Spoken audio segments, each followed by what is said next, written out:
Hello students, कैसे हैं आप लोग? होप आप सब बहुत अच्छे होंगे। आज की जो डिस्कशन है वो है यूके को लेकर। यूके को लेकर बहुत सारे इश्यूज क्रिएट हो रहे हैं और बच्चे बहुत परेशान हो रहे हैं। जो लोग मैरिड हैं, 2-2 3-3 साल पुरानी भी मैरिज है तो भी जस्टिफिकेशन मांगा जा रहा है। जी हाँ, आपको जस्टिफाई करना है और 2-3 चीज़ों का बहुत ध्यान रखना है। एक तो मैरिज की फोटोज जरूर लगाइए, बिफोर मैरिज, मैरिज के टाइम की, मैरिज के बाद की, और अगर अपनी वाइफ को आप छोड़ने गए हैं एयरपोर्ट पे तो उसकी भी लगाइए, या आपकी वाइफ आपको छोड़ने गई है तो वो लगाए। राइट, तो ये मैरिज फोटोज आपको जस्टिफाई करनी है कि आपका रिलेशन जेन्युइन है, पहली चीज।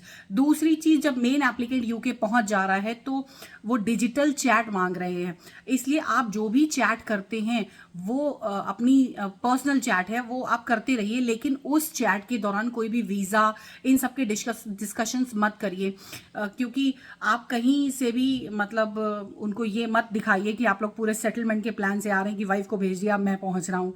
राइट, क्योंकि मेन एप्लीकेंट जब जाते हैं और स्पाउस जब जाता है तो स्पाउस कहीं ना कहीं कंडीशन शो करता है कि भाई मेरी वाइफ सिकनेस फील कर रही है या मेरा स्पाउस सिकनेस फील कर रहा है और मैं उसे मिलने जाना चाह रही हूँ।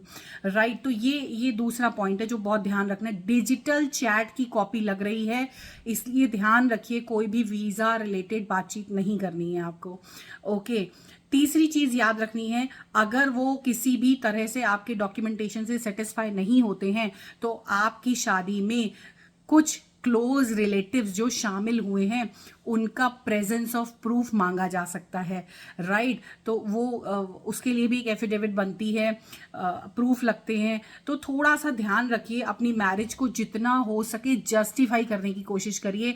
1-2 डॉक्यूमेंट लगाइए मत। पहले बीआरपी के बेस पे सब कुछ हो जाता था, लेकिन अब नहीं होना है, सिचुएशन बिल्कुल चेंज हो चुकी है। सबसे ज्यादा जरूरी चीज, फंड्स का ध्यान रखिए। फंड्स जो है वो मेन एप्लीकेंट की फाइल लगने से पहले ही आपको स्पाउस के स्टार्ट कर देने हैं। उनके दिमाग में कहीं से भी ये चीज नहीं आनी चाहिए कि आपने वाइफ के फंड निकाले और हस्बैंड के अकाउंट में डाल दिए। The same fund should not be use again, ये चीज ध्यान रखनी है आपको।